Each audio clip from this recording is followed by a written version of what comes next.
Selamat pagi Ibu Sun. Selamat pagi. Bagaimana kabar Ibu Sun hari Kabar ini? saya baik hari ini. Semangat ya Ibu Ya, Sun. puji Tuhan semangat. Baik, selamat pagi Ibu Sun. Kali ini kita akan melakukan praobservasi untuk kegiatan supervisinya Ibu Sun. Nah, kegiatan ini bertujuan agar bisa menyiapkan diri sebelum saya melakukan observasi besok di kelas bersama Ibu Sun. Baik Ibu Sun, kira-kira kelas mana yang akan kita lakukan supervisi dan tanggal berapa? Ya, untuk kelas yang pantas untuk kita lakukan supervisi itu kelas 11 IPS 1 dan jam pelajaran kami besok tanggal 19 September. Supervisinya kita lakukan besok ya Ibu Sun. Ya. Baik, dari kegiatan praobservasi ini saya ingin tahu kira-kira tujuan pembelajaran di kelas yang ingin dilakukan oleh Ibu Sun itu seperti apa? Tujuan yang ingin kami capai dalam kelas itu melalui diskusi kelompok, peserta didik dapat menjelaskan konsep operasi matriks. Kemudian peserta didik dapat menggunakan prosedur untuk menghitung operasi matriks. Berarti matriks besok itu nanti kita akan mempelajari tentang Operasi matriks. Kira-kira area pengembangan yang ingin Ibu Sun capai saat pembelajaran besok itu seperti apa? Yang ingin kami capai itu demi pengembangan keaktifan peserta didik dalam kelas. Baik Ibu Sun, dalam merancang model pembelajaran dan media pembelajaran itu seperti apa yang digunakan? Model pembelajaran yang saya pilih pantas untuk kami gunakan dalam pembelajaran nanti itu model pembelajarannya discover learning. Media pembelajarannya komik yaitu kontak matriks. Baik Ibu Sun, terima kasih. Berarti sudah persiapkan dengan baik. Nanti sampai ketemu besok, saya akan melakukan supervisi di kelas. Terima kasih Ibu Sun. Rupanya belum semangat jadi Ibu. Ketika memberikan kamu salam selamat pagi, kamu menjawab pagi luar biasa. Bisa? Bisa. Selamat pagi anak-anak. Pagi luar biasa. Oke, baik. Di awal pertemuan ini mari kita awali dengan doa. Satu orang pimpin kita untuk berdoa. Marilah kita meninggalkan segala kesibukan kita untuk menghadap Tuhan di dalam doa. Berdoa mulai.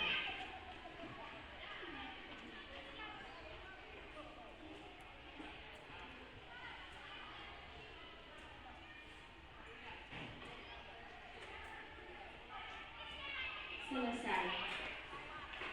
Baik anak-anak, Ibu akan lanjut dengan cek kehadiran ya.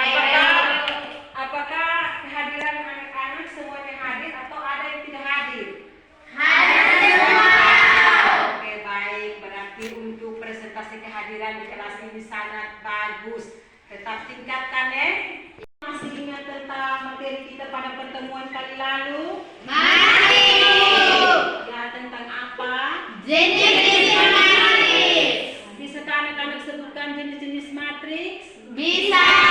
Ya. Saya Bu. Matriks persegi, matriks kolom, Matriks garis, matriks sekuan. Oke, baik. Jadi ada berapa jenis matriks? 6. Ada 6 jenis matriks. Nah, jadi untuk jenis-jenis matriks itu kita bisa melihat bahwa ada berapa jenis matriks dan akan kita terapkan pada operasi matriksnya.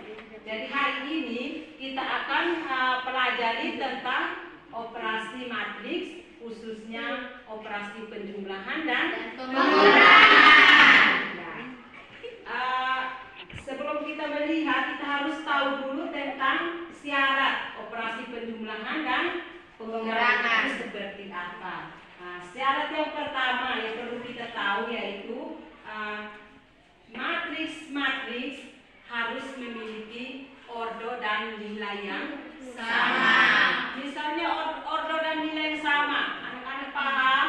Ya, ordo dan nilai yang sama itu kalau memiliki matriks A memiliki 2 baris dan 2 kolom, juga memiliki 2 baris dan 2 kolom. Itu yang dimaksud dengan memiliki ordo yang sama.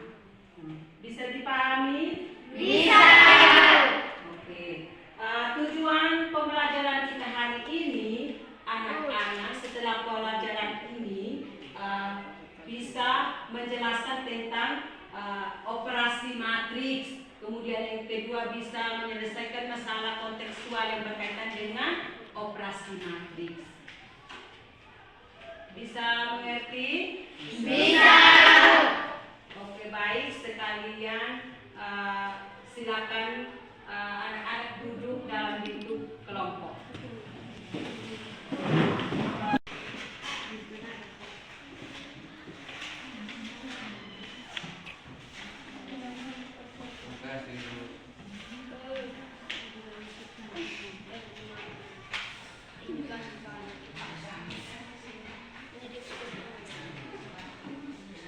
Anak-anak, waktu untuk diskusi sudah selesai, maka ibu berikan kesempatan untuk maju presentasi per kelompok. Kita mulai dengan kelompok 1. Ini, ya, silakan maju. Terima kasih atas kesempatan yang telah diberikan kepada kami. Kami dari kelompok 1 akan mempresentasikan hasil kerja diskusi kami. Kepada pemateri saya persilakan. Baik anak-anak, jadi untuk operasi matriks kita harus perhatikan syarat-syaratnya, bahwa syarat yang pertama itu matriks tersebut harus memiliki ordo yang sama. Kemudian yang kedua, penjumlahan dan pengurangan itu diperhatikan pada letak elemen-elemennya. Ya, untuk mengakhiri pertemuan kita pada hari ini, mari kita akhiri dengan doa.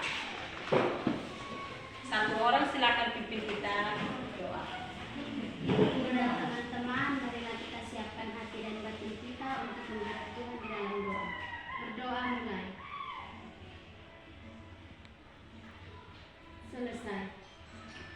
Ya, terima kasih banyak. Selamat pagi semuanya.